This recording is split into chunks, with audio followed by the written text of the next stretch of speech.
திருமணம் எப்போது? நடிகை ஸ்ருதி ஹாசன் சொன்ன அதிரடி பதில். தமிழ் சினிமாவின் முன்னணி நடிகரான கமல்ஹாசன் மற்றும் சரிகா தம்பதிக்கு பிறந்தவர் ஸ்ருதி ஹாசன். கமல்ஹாசனின் மகள் என்ற அடையாளத்தோடு சினிமா துறையில் அறிமுகமானவர்.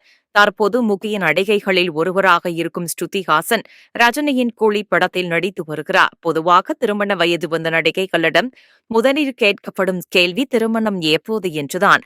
இந்நிலையில் திருமணம் குறித்த கேள்விக்கு ஸ்ருதிஹாசன் கொடுத்த பதில் பலரின் கவனத்தை ஈர்த்துள்ளது. அவையில் என் கல்யாணத்திற்கு கரண்ட் பில் கட்ட போறீங்களா, சாப்பாடு போட போறீங்களா, இல்ல இன்விடேஷன் அடிக்க போறீங்களா, இது எதுவும் திருமணம் குறித்து கேள்வி கேட்பவர்கள் செய்ய போவதில்லை. அதனால் விட்டுவிடுங்கள், இனி இதுபோன்ற கேள்வி கேட்காதீர்கள் என்று கூறியுள்ளார்.